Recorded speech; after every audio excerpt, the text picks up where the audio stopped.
queria dirigir um cumprimento assim, para o companheiro de luta. Porque um companheiro de luta, um companheiro forte.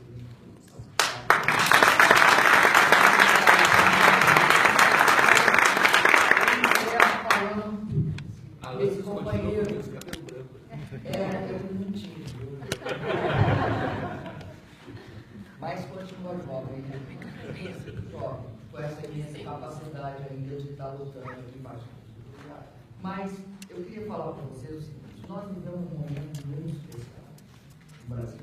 Todo mundo aqui fala que jamais imaginou que a gente estaria aqui, em vez de vocês estarem reivindicando uma lista imensa de coisas para nós fazermos, coisas concretas, a gente discutindo como é que faz, como é que tem que fazer.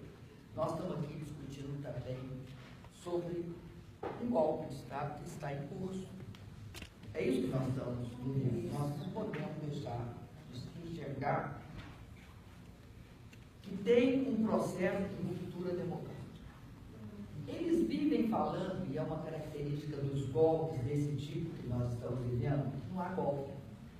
Inclusive hoje, se vocês lerem os jornais, assistirem as televisões, vocês vão ver que o cotidiano, eles se esforçam para estender o cotidiano de tal forma que ele cubra a anomalia presente na situação política e econômica do país. Tem uma anomalia. Essa anomalia é o estado de golpe, que eles tentam normalizar, utilizando de uma forma, primeiro, escondendo que há golpe, segundo, impedindo que apareça, que nós apareçamos. Faz parte do golpe nos esconder. Faz parte do golpe. Por que faz parte?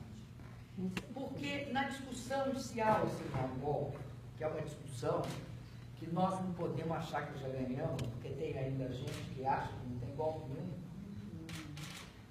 está embutida uma questão. Nós vivemos aqui na América Latina e sabemos que no Brasil houve um tempo em que havia um regime de exceção, uma ditadura militar, que foi produto de um golpe. E que esse golpe foi um golpe que, ao mesmo tempo que derrubou o governo da época, o governo do presidente João Goulart, ele também derrubou o regime democrático. Então, não havia habeas corpus, liberdade de expressão, liberdade de imprensa, liberdade de organização, não havia nenhum espaço possível de organização. Apesar de que, de vez em quando, a gente dava uma cotovelada ali, dava outra cotovelada aqui, e ia para a organização, para o enfrentamento, para a discussão. Mas era uma situação, um golpe militar. Hoje existe um golpe, tá, que muitos chamam de golpe parlamentar. Ele pode ser parlamentar, pode ser um golpe dado pelo judiciário. É uma nova forma de golpe que surge na América Latina, principalmente aqui na América Latina.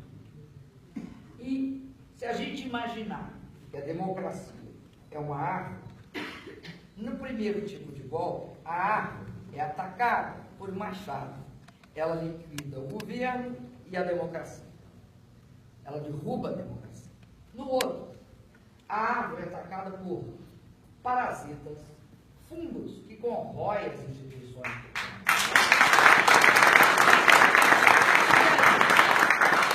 E aí o que nós estamos assistindo, nisso que vocês relataram aqui, que a Marli relatou, nós estamos assistindo uma discussão que é a discussão decorrente do golpe. Ou seja, eles se anteciparam ao que vai ocorrer daqui a um mês e estão desmontando desde logo, desde o primeiro dia, as políticas sociais. Por que isso que nós estamos fazendo aqui é importante?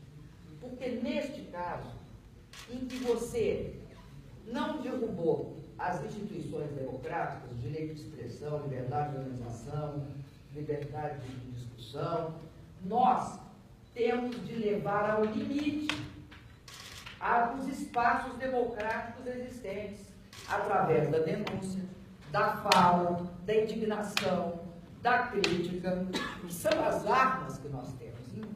Enfim, do oxigênio. Nós vamos oxigenar essa situação através dessa crítica, do diálogo, do debate, que é a nossa grande arma.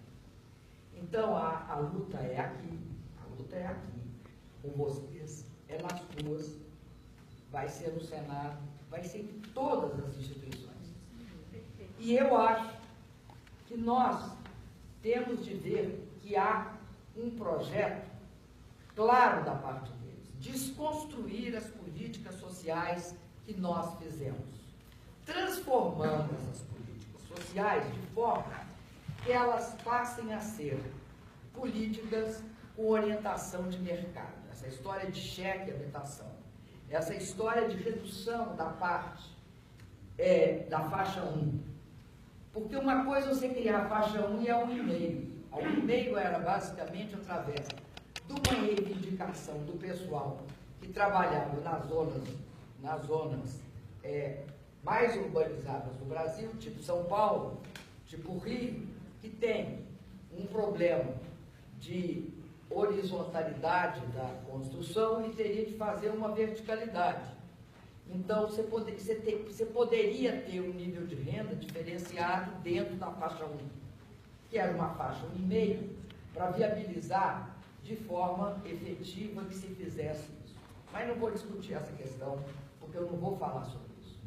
Eu acho que nós temos, de fato, de aprofundar a luta democrática. Nós vamos ter, de fato, hoje, que a gente se comportava assim. Nós estamos fazendo o essencial, que é um programa habitacional popular de dimensão adequada para o Brasil, que é chegar em 18, com 6 milhões de moradias construídas. Considerando 6 milhões vezes 4, daria 24 milhões de pessoas.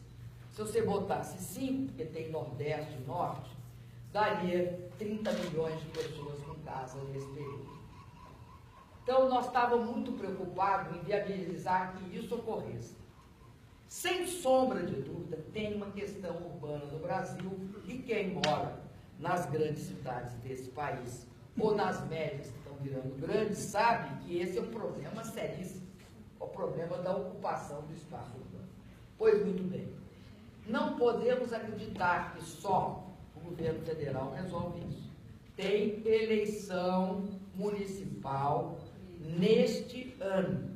Nós temos de ter uma interferência nessas eleições no sentido de uma reforma urbana, porque é essencial que aqueles que regulamentam o acesso à terra, o uso da terra urbana, estejam também, né? Eu acho que o movimento de prefeitos é fundamental para se falar em reforma urbana no Brasil. Sem o quê? Você não tem todos os instrumentos. Você não tem todos os instrumentos, tem constitucional. O governo federal chegar lá e botar o dedo na cabeça do prefeito e dizer, daqui para frente é assim. Não pode fazer isso. Então, a gente vai ter de ter uma proposta muito clara sobre de quem é quem, quais são as atribuições. Nós tentamos com os governos estaduais uma política de metrô, de transporte urbano de massa. Porque sem transporte urbano de massa interligado, também tem um problema seríssimo, que é o problema do custo do transporte. E por aí vai. Mas eu acho que nós temos de voltar para a questão democrática, porque está tudo ligado. Hoje, a ameaça é de retrocesso. Então, nós vamos ter de pensar duas coisas. Impedir o retrocesso e propor o avanço. As duas coisas.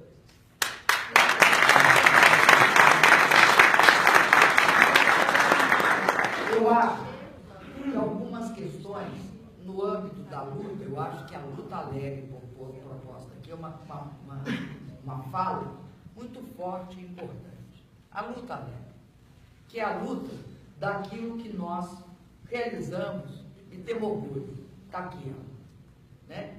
A outra luta também tem que ser alegre, mas essa é muito alegre, né? A outra também tem que ser. Aí entra na questão dos compromissos, né? Nós vamos ter de assumir nessa carta aos brasileiros um conjunto de compromissos.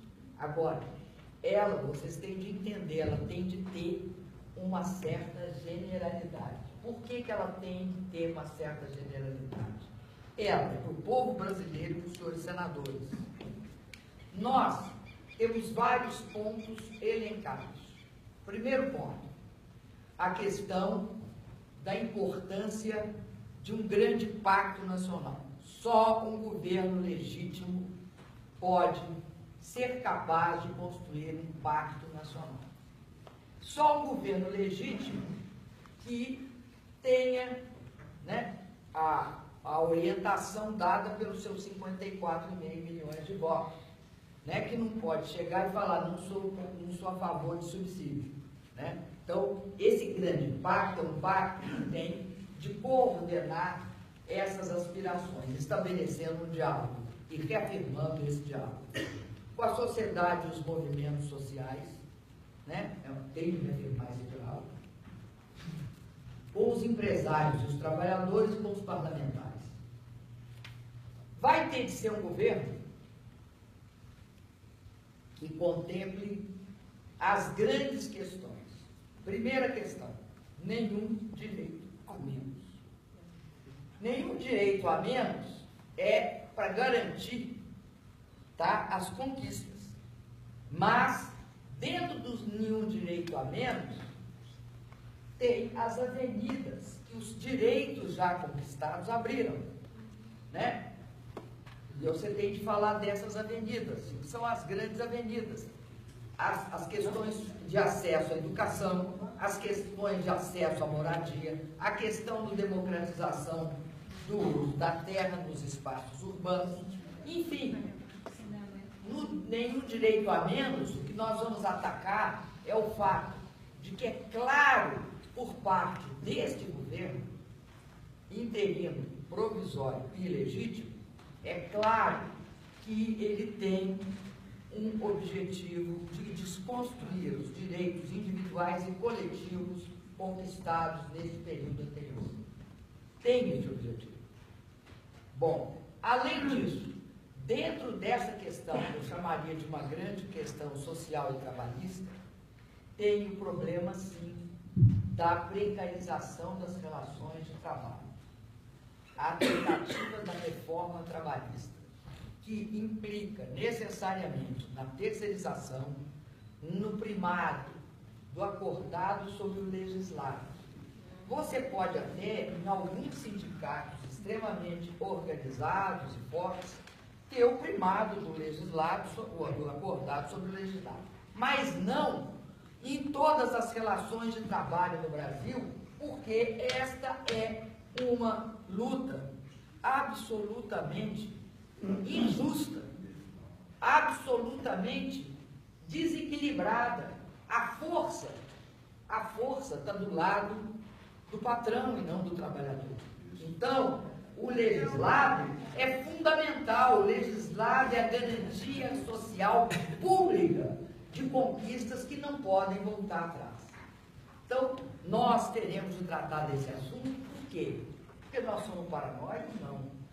Um dos indícios mais graves é que, em certas conjunturas, aparecem coisas que nós nunca imaginamos que apareceria. Aquela história estranha, meio absurda, da jornada de trabalho semanal de 80 horas. Podem voltar atrás e falar, não, pera lá, não era isso que eu queria falar. Porém, é absolutamente sintomático que isso tenha vindo a público. Absolutamente sintomático.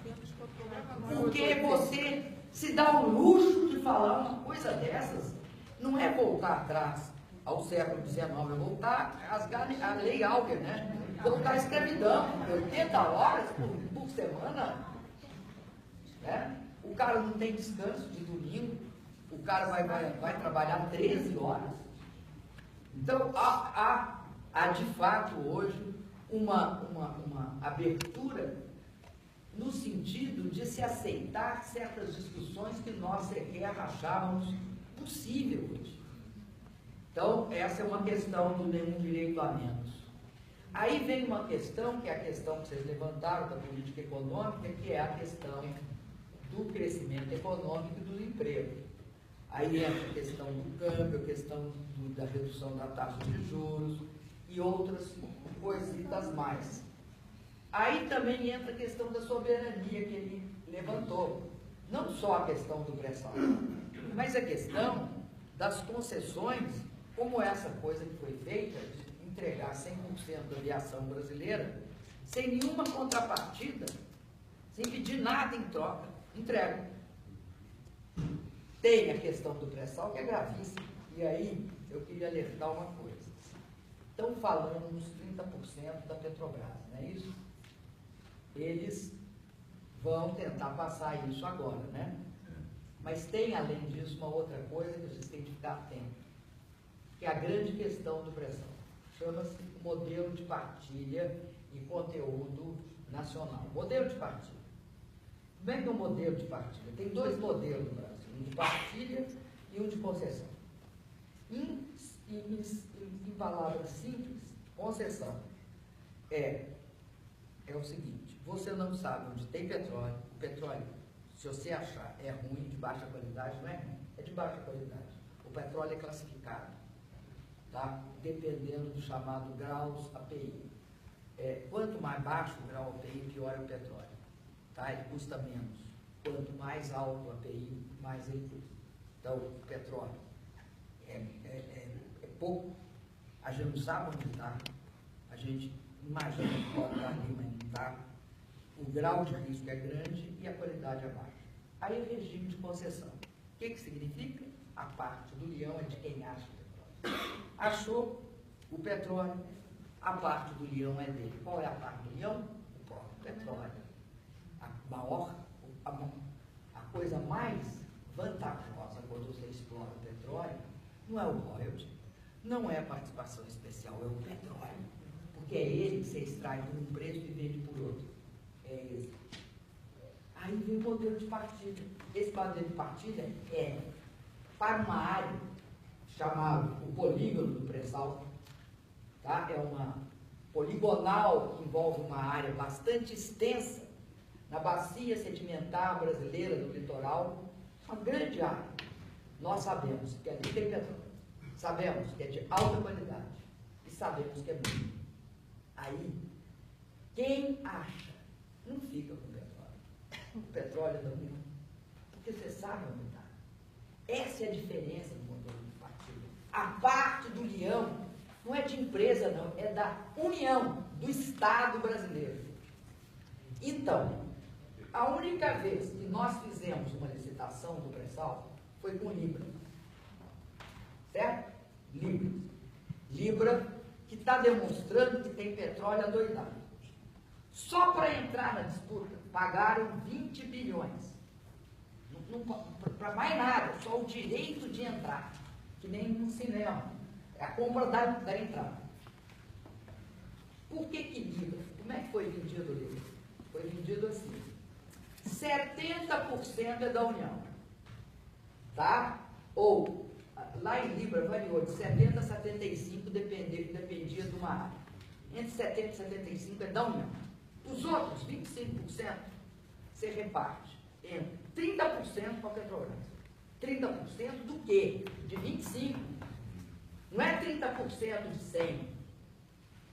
É 30% de 25. 20 e 10 são para as outras empresas que participaram. Então, quem participou com 10%, 10% de 25 é 2,5. Quem participou com 30 é 7,5. Porque o grosso está aqui, ó. E é isso aqui que impede as grandes empresas internacionais de pegar o pré-sal brasileiro. Porque o petróleo, eles podem achar, não tem problema nenhum, só que é nosso. Ou seja, é nosso no seguinte sentido: a gente contrata a Petrobras para explorar. Se a gente contar a parte da Petrobras, é 70 mais 7,5, tá? Dá 77,5. É isso que eles não gostam do modelo. Não é só os 30% de operação única da Petrobras. O que está em questão é isso. Isso aqui uma hora aparece. Até hoje não apareceu. Mas aparecerá, pode ter certeza. Por isso que eles não podem continuar, porque vai aparecer. Esse troço aqui, esse 75% do petróleo que a gente vender, faz um fundo social. Esse fundo social, 70% é para a educação, 75% para a educação, 25% para a saúde. É isso, por isso que a gente falava que o fundo social é passaporte para o futuro. Porque a gente tem clareza que tem de investir em educação para esse país, primeiro, diminuir e manter as conquistas. Porque você só transfere renda, não dá acesso à educação, não melhora a qualidade da educação, você mantém a desigualdade.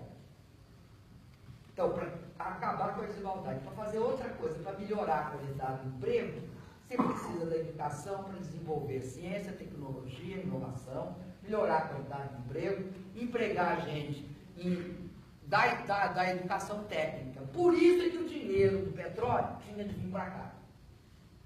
Por isso, com o petróleo a 110, isso daria uma grana preta. Hoje o petróleo está 45. Continua dando uma grana menor. É nossa. Né? Uma grana branca. Não uma grana preta. Uma grana menor, assim, de menor qualidade, mas é uma grana. Né? E aí, eu falo isso porque essa parte da questão da soberania nacional é muito importante. A mesma coisa é a questão das terras e do acesso dos estrangeiros às terras nacionais. Por que alguns brasileiros defendem que a gente abra as terras para todos os estrangeiros? Não é isso que eles defendem só. Eles defendem o seguinte: quando eles tomam um empréstimo internacional, eles querem dar como garantia as terras. Para eles darem como garantia e os bancos aceitarem, na hora que eles não pagarem, o banco tem de ter o direito de tomar. Hoje isso não é permitido. Então eles não podem dar como garantia. Os grandes produtores brasileiros não podem dar a terra brasileira como garantia, porque eles não podem eliminar a terra brasileira. Aí, se você me falar o seguinte, mas você vai ser contra que uma empresa internacional venha e faça? Não, não vou ser, só que a terra não é dela. Ela pode participar, ela pode ter direito ela pode ter o direito de, durante 20 anos, ela usar a terra, só que não pode dar em garantia, não pode alienar, não pode isso, não pode aquilo. Como os outros países do mundo fazem. Ou você acha que você entra lá na França e sai comprando terra e fica por isso mesmo? De jeito nenhum. E mesmo se você deixar fazer um acordo com algum país, você tem de pedir contrapartida. Eu quero a mesma. O que eu te der, você me dá. Ah, se você quer minha terra, eu quero a sua também. Mas ninguém entrega o território. Ninguém no país faz isso. Porque é uma questão de soberania. Aí tem mais outra questão, tá, que eu acho importante. Nós somos aqueles que defendemos a luta contra a corrupção. Nós defendemos a luta contra a corrupção. E o que nós condenamos? Transformar a luta contra a corrupção num instrumento político com vazamento seletivo, sem direito de defesa. Agora, essa história que a corrupção é novinha e existe só a partir de 2003 é uma salafrarice. Por que é que hoje é possível ter um combate à corrupção, por mais distorcido que ele seja? Porque ele tem distorções, que são os vazamentos, o uso indevido como instrumento de luta política e ideológica, e também tem outra coisa que é muito grave: não se pode sair por aí quebrando empresa. Você pode prender o cara, prende o executivo responsável, os funcionários responsáveis, prende, multa a empresa. Agora, não impede que ela tenha acesso a crédito, não destrua Não destrua os empregos e, sobretudo, lembre que você está, quando você está fazendo isso, você está destruindo. Você está destruindo não um empresário, você está destruindo um produto de uma relação social complexa, que é o empresário, o empregador, o fornecedor, o escambau. Então, eu acho grave porque nós tínhamos empresas com grande competitividade internacional. Você tem empresas brasileiras que tinham grande competitividade nacional. Muitas delas são hoje inviáveis. São hoje inviáveis, elas não têm acesso ao crédito, né? Não se resolve o problema da leniência. Enquanto isso, no país que teve o processo mais violento de corrupção dos últimos tempos, porque nada é similar ao que se ocorre no setor financeiro. O maior processo de corrupção foi desencadeado pela crise e a bolha de 2008 e 2009. Neste processo, onde está o processo de corrupção? Está no fato de que um grupo pequeno de grandes investidores, de grandes manipuladores de bolsa, de grandes aplicadores, pegaram o dinheiro do conjunto e, através de bônus e de vários mecanismos em que mostravam uma lucratividade inflada, absorveram trilhões de dólares. O que é que os Estados Unidos fez? É o seguinte: pegou os seus bancos que estavam envolvidos. Um ele quebrou, que foi o Lehman Brothers, mas os outros todos estavam envolvidos até aqui. Aqui. O que eles fizeram? Eles multaram.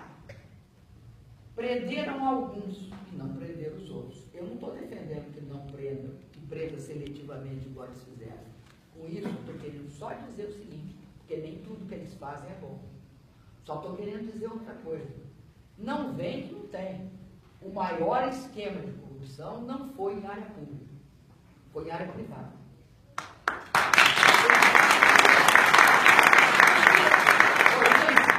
A área privada, a área produtiva pública, é desse tamanho. O sistema financeiro é desse tamanho. Se vocês pegarem hoje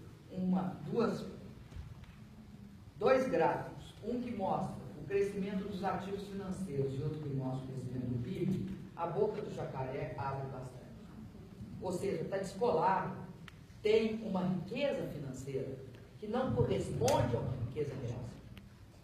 Isso é o que a gente chama de financiarização da economia.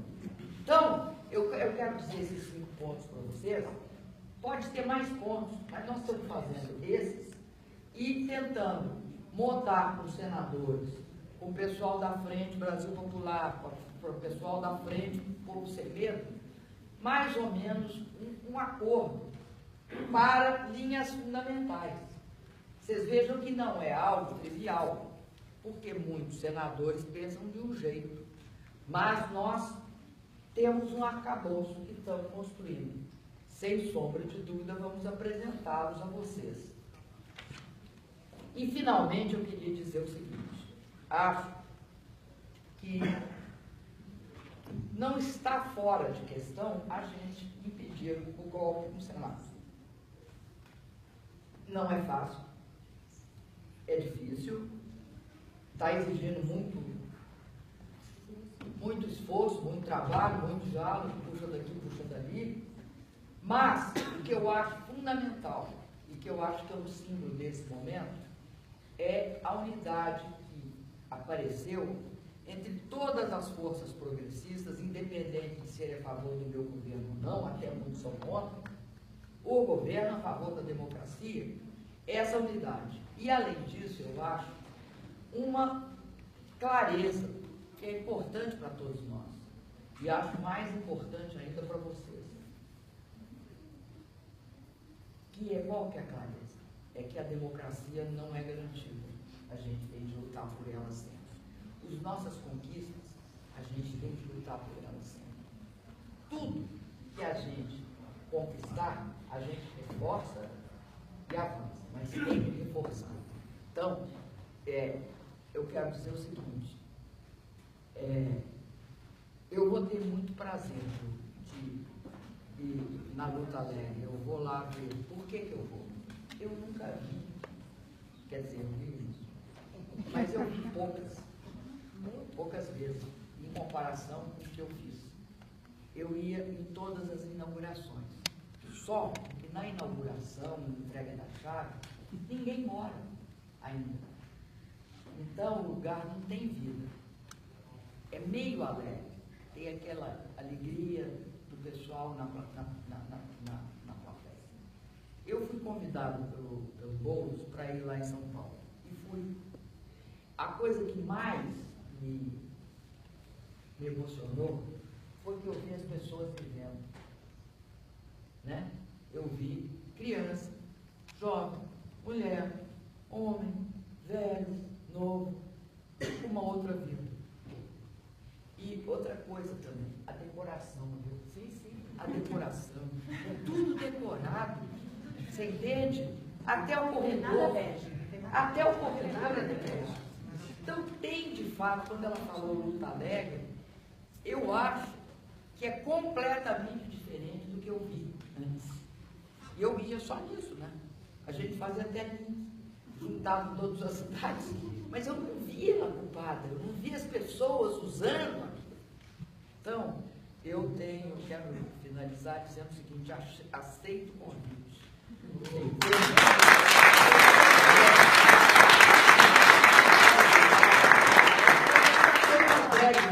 Norte, sul, sudeste. Eu quero ver o povo vivendo, né? E a gente também tem de ter uma alegria na vida, né?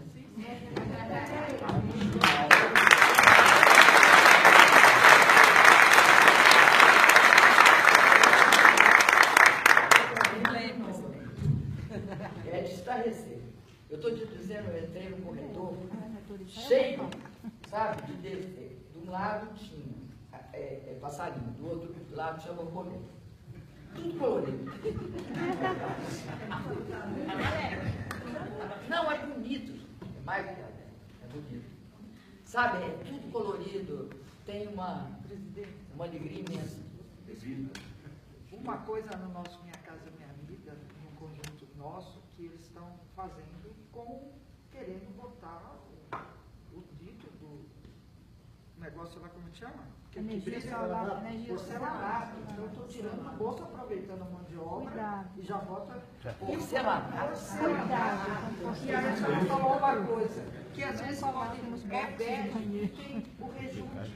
Porque a cara dele. Mas é isso que interessa, entendeu? O rejunte pode ser verde, pode ser cor de rosa. Pode escorregar, né? Não pode. Agora, eu fiquei impressionada com. É outro mundo. Mora gente, entendeu? Não é aquele negócio tipo um espectro. Né?